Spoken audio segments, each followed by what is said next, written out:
Depuis quelque temps, précisément en 2012, on ne parlait que de ça à Casablanca. Le Morocco Mall serait hanté par des fantômes. Cette rumeur est partie du web et continue d'alimenter à l'heure actuelle les conversations des Kazaouis au bureau, au café ou à la maison. Sur le site d'un journal d'information marocain, yabiladi.com, on a relevé les témoignages suivants. Depuis l'ouverture, le personnel des commerces du Morocco Mall remarque d'étranges tournées de vrais exorcistes dans tous les coins du centre commercial. A-t-on dit ? On dit que le mall est hanté, raconte une employée d'une enseigne commerciale. Des agents de sécurité relatent même qu'ils entendent de curieux bruits la nuit. Les mêmes témoignages ont été relevés sur le site du magazine marocain Tel Quel. D'autres personnes racontent sur le web, relayés par des sites d'information, que des bruits bizarres de chevaux auraient été entendus dans le sous-sol, à l'endroit où sont stockées les marchandises. Pour faire fuir les mauvais esprits, la direction du Morocco Mall aurait fait appel à des frères qui viendraient tous les soirs à 10h au mall, en rentrant par la porte des employés pour réciter des versets du Coran. Source, le site yabiladi.com. Selon le site Atlas Info, une vidéo de TV5 Monde a été postée expliquant la rumeur du Morocco Mall. Voici son contenu. On part maintenant pour Casablanca au Maroc pour parler d'une histoire d'esprit, de sorcellerie dans l'un des plus grands centres commerciaux d'Afrique. Le tout nouveau Morocco Mall serait hanté. En tout cas, la presse marocaine s'en est fait l'écho et la direction a vivement réagi. On retrouve par Skype Mehdi Medem, notre correspondant. Mehdi, c'est quand même une histoire à dormir debout, hein.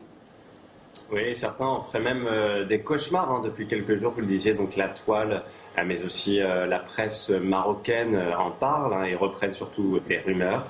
Les journaux expliquent que des employés même du Morocco Mall auraient démissionné à cause de ces esprits, des bruits bizarres, des bruits de chevaux auraient été entendus dans les sous-sols, les genoux, les esprits entrés.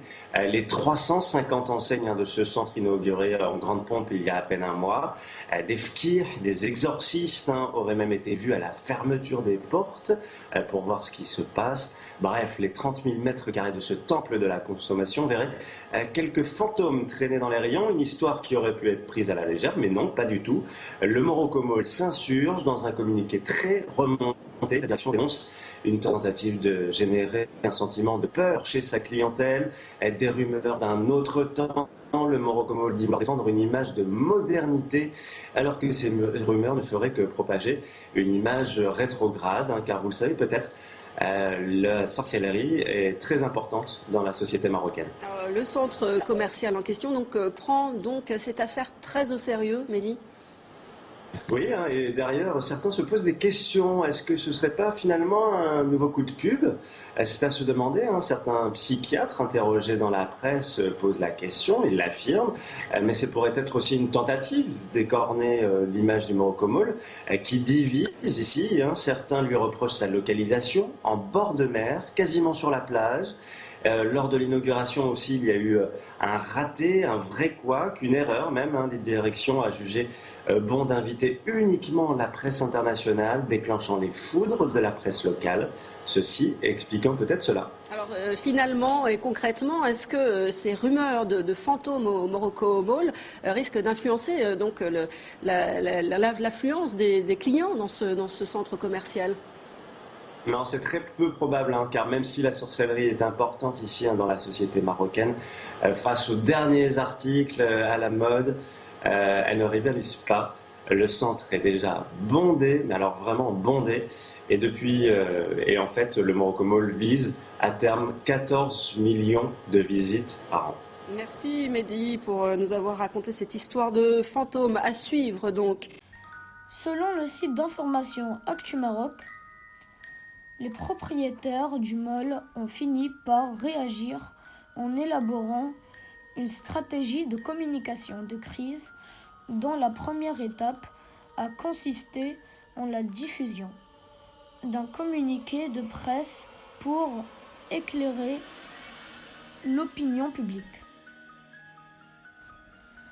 La direction du MOL, y est-il souligné, qualifie de rumeurs sur la présence de phénomènes paranormaux et de bruits suspects dans son enceinte, de tentatives de générer un sentiment de peur chez les clientèles, et d'ajouter que si les auteurs de ces rumeurs n'ont que ces moyens fallacieux pour espérer empêcher nos clients de venir nous visiter, ils ont bien peu de chance d'y réussir.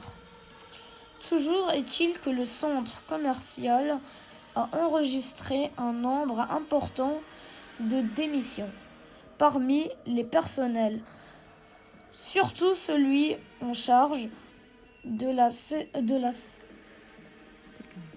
la sécurité, qui n'aurait pas supporté de côtoyer les genoux pendant l'exercice nocturne de leurs fonctions.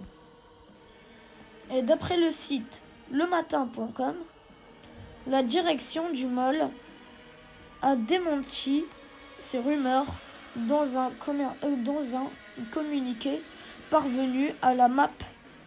La direction estime qu'il s'agit de rumeurs d'un autre temps.